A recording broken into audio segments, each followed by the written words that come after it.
But the big surprise is seeing Chelsea now in the bottom half after Saturday's loss to Aston Villa. That shocking drop to the bottom half forced Chelsea's hand, with the club firing Graham Potter less than 7 months after he was hired away from Brighton. Potter won less than a third of his league games, though he did lead the club to the Champions League quarterfinals last month. Lots to discuss with our Premier League insider, David Ornstein. Let's start right there with the situation at Chelsea. Timing a day later, David, still comes to my mind. Why did the club feel now was the right time to make this move? Ultimately, Paul, Chelsea and their new owners, the Todd Boehly Clear Lake Capital Consortium, had run out of patience with Graham Potter. As I've reported on NBC, their intention was to judge him by years, not months, games or days. However, there was one caveat there. They wanted to see progress, and they clearly feel that the sample size of games is now big enough and that they were not seeing progress. And so they had to take a reluctant decision to part with him. And I say reluctant because Graham Potter was extremely expensive to bring over from Brighton. He was extremely popular. He was on a long contract of, I think it was 7 years. And his staff were settling in. It was still relatively early days. They were fairly popular, as far as I know, with the Chelsea players too. And those staff are staying behind, and that is an indication of how the ownership at Chelsea wanted to see some continuity. And that means Bruno Saltor, the assistant, and a number of other coaches will still be in position. And my understanding is that they will remain until at least the end of the season, whatever happens with a potential new manager. As for that, the recruitment process starts immediately. Chelsea will be trying to initiate talks with a number of candidates and finalising a shortlist that will have been bubbling away in the background like it is for all clubs. Who will be on that shortlist? Well, I'm sure Julian Nagelsmann will be among them. Many people are reporting that he is the firm favourite. My understanding is that there is no firm favourite as things stand. Chelsea will talk to a number of candidates over a considerable period of time, and then they will form a judgment. It will be led by the co-sporting directors, this process. They are Paul Winstanley and Lawrence Stewart, and they will make recommendations to Todd Boehly and Bedad Eghbali. This is a big moment for those owners in terms of who they appoint, because this is their third managerial appointment in less than a year, and there is a lot at stake for this new Chelsea era. Potter is gone, but they live on. More from David Ornstein coming up in just a couple of moments. Thanks for coming inside the studio with us. Paul Burmeister, Danny Higginbotham, Robbie Mustoe. Thinking about Chelsea and Graham Potter, you were here all morning, all afternoon. You think your workday is done. You get this news that they stacked Potter. What was your first reaction? Well, I mean, surprised, but then not surprised. I mean, I think David said there, the key thing was the progression. And I'd said it many times on this set, that we have to see a progression with his football. I think we've seen some very weird team choices, selection this weekend. Some of the players playing in strange positions. Reece James, one of the best attacking players, playing further back. Sifting through the squad was inconsistent. And it just smacks me, you know, again, when David says there that the ownership want to judge managers on years, that ain't happening. No. It's never happened before. It's never going to happen. Football is too immediate. The demand for success and improvement and trophies is just never going to be years. So stability is what they wanted. They're looking for the third manager now, as David said, and it's kind of crazy times at Chelsea. The ultimate judgment comes not after years, but 7 months. Yeah, and he never stood a chance. I think he comes into the club. Obviously, he's going to take this opportunity from Brighton. When he was at Brighton, he would change the systems continuously. He was looked at as a tactical genius. Now he comes to Chelsea and he's trying to change the systems all the time. It looks like desperation. But what I would say is that whoever takes over at Chelsea is going to have the same problem. You have so many good players, but all very, very similar. All want to take up the same position. That's been their biggest problem, actually scoring goals. So therefore, a new manager that comes in, Tuchel had the same problem. When he took over his first 6 games, Newcastle had scored more than them. Manchester United, who had a poor start, had scored more than them. So it's very, very difficult now for whoever comes in. I think the recruitment's been poor. I don't think Graham Potter's actually done the recruitment. He's just been given this group of players and said, go on, crack on with it. And it's a tough, tough call. He wasn't there very long, as we talked about, 7 months. The next manager who was sacked, did get some pretty good time. And at Leicester, Brendan Rodgers had good seasons. He was in his fourth. In fact, finished fifth 2 separate times. Also won the club's first ever FA Cup title in 2021. The results, though, ran out this season for Rodgers. That forced a change with the Foxes mired in the relegation scrap that they're in right now. We bring back David Ornstein. From what you've learned in the last day, what would you put as the #1 reason why Leicester did this to Rodgers? Paul, the ownership at Leicester City could not countenance relegation, and that is now a very real prospect. They've been in the top flight for 9 years. They've had 2 top 5 finishes, narrowly missing out on Champions League football under Brendan Rodgers. You mentioned the FA Cup. They also won the Community Shield. They've had some real high points, but this is not one of them. They had a really troubled start to the season. They recovered just before the World Cup. They've had flashes of brilliance, but it's largely been a downward spiral. And now they face Manchester City in 3 games' time, and that is going to be one of a number of tough tasks before the end of the season. Their biggest priority, of course, is Aston Villa tomorrow night. But the ownership, the son of the late owner, Kun Vijay Srivatanaprapha, who sadly passed away, his son, as they refer to him, Top, he wanted to honour his father's legacy of keeping this club in the Premier League, but also the finances that come with it as well. Leicester City were hit hard by the COVID pandemic. We've seen how it affected their recruitment in the transfer market. They also moved to a new incredible training ground, but that came at vast expense as well. And Brendan Rodgers hasn't been able to mould the squad that he wanted, yet he's tried to play a style of football without having the players to do so. And it's seen the situation deteriorate. A number of players, I think, were ready to move on. Maybe Brendan Rodgers was as well. Now, the resistance from Leicester in dips of form has always been that he was too expensive, it was said, to part with. And that shows how serious this is, that it will be expensive for them. Many people are saying now, will Graham Potter come in? There are some reports that he has turned down the job. My understanding is that those reports are not correct. The interim coaching staff will remain in place for the time being. I don't know of Leicester having anybody lined up, which could be a sign of real concern for this final stretch of the season as Leicester desperately look to maintain their status. They'll have to do so without Brendan Rodgers. David, thank you. Back to you again here in a moment. As I mentioned, Robbie was in studio yesterday. I know you had a chance to talk about Leicester at that point. Danny, this is your first crack at it.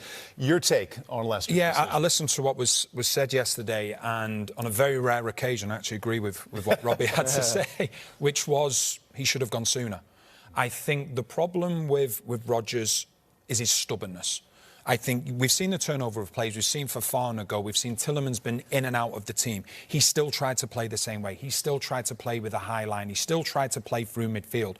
Now, the problem is, more often than not, you hear people say, oh, the manager's lost the dressing room. The players aren't playing for him anymore. The players were confused. They had no idea what was expected of them.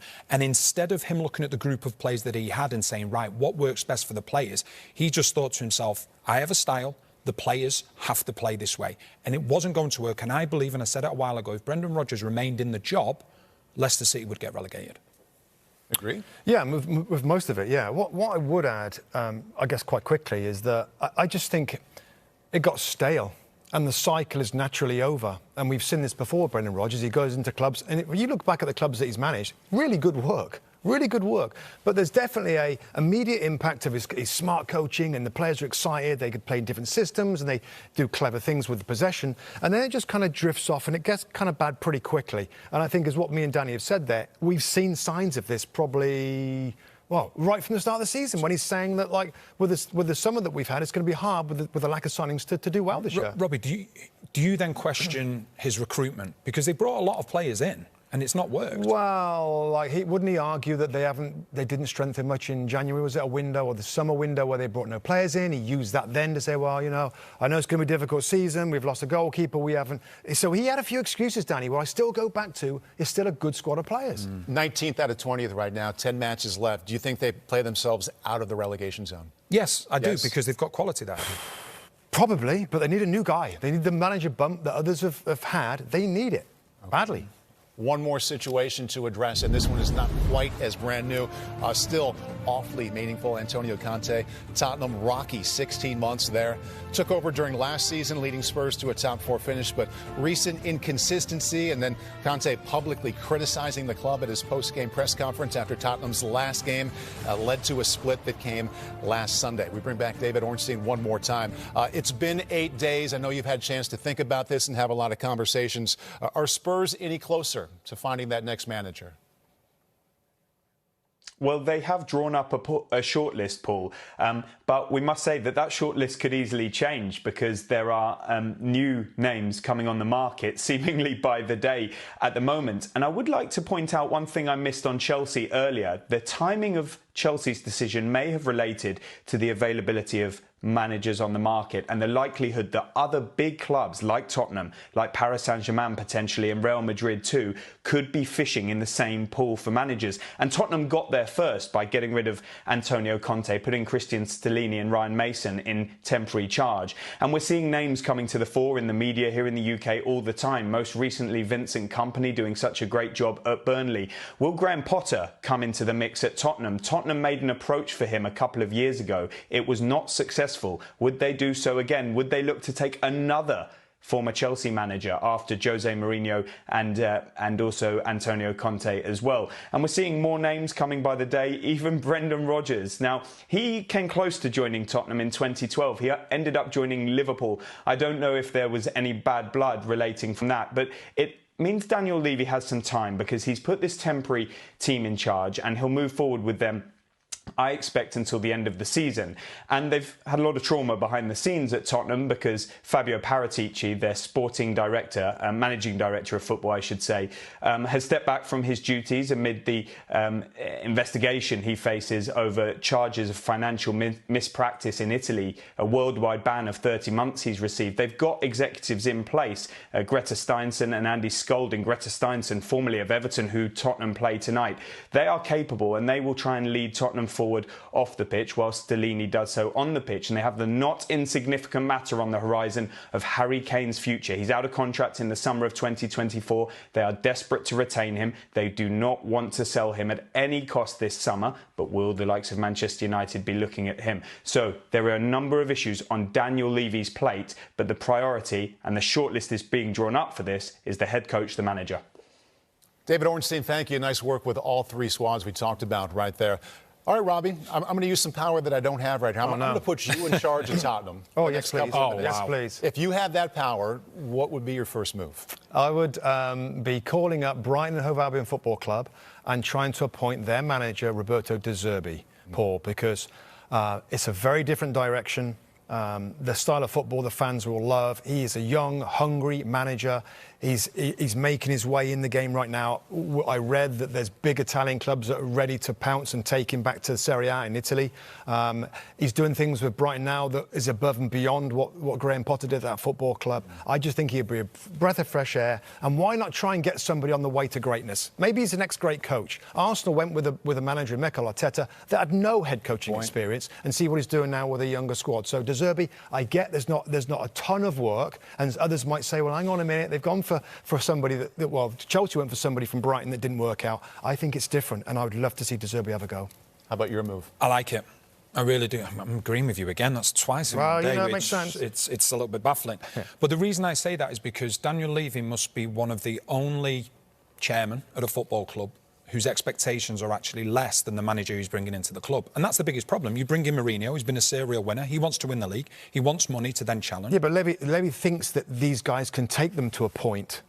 But that's the difference, isn't it? He thinks they can, but they haven't been able to. There's been 2 or 3 now that are big-time guys that can't get them over the line. Yeah, but he's not doing the right thing then, because in order for Tottenham to be where Manchester City are, you've got to go out and spend hundreds of millions. Or if you're going to do it the Arsenal way, you have to have continuity. You have to have a project manager, which is where De Zerbi comes in. Conte's not a project manager. Mourinho isn't. They want instant success. So Daniel Levy has to decide what this Tottenham team squad is. What do Tottenham stand for? It's not I just think, Danny, I totally agree. And I think he might go for another quick fix. I think he might. No. I think he might. I think he thinks this squad just needs a little bit more instead of OK, then let's take a step back. Let's take a breath here. Let's think about doing it in a different way, a more organic way. Let's look at the academy. Let's look at some new signings, younger players. I don't know whether he's quite ready to do that. So the younger guys, De Zerbi, there's a few others that might fit that bill as well. You know, Thomas Frank's done well. Marcus Silva at Fulham has had a great season. You know, Marcus Silva knows the league very well. Now, I'm not saying these aren't big names, really, for Spurs, but they might be a better fit for less expectation and a bit more of a project. Yeah, the new manager that comes in, first and foremost, it's Champions League football. Then you build from there. Conte and Mourinho... Which is not easy. No, but Conte and right now they're in 5th. Yeah, of course. But Conte and Mourinho, they didn't want to settle for top 4. That's not a trophy to them. So that's where they have to get things sorted. Hi there, I'm Rebecca Lowe, studio host for NBC's coverage of the Premier League. Don't forget to hit subscribe to watch more videos all season long. For even more Premier League content, from original series to live matches, head over to Peacock and be sure to tune in for Premier League mornings every weekend on USA Network and on Peacock. We will see you over there.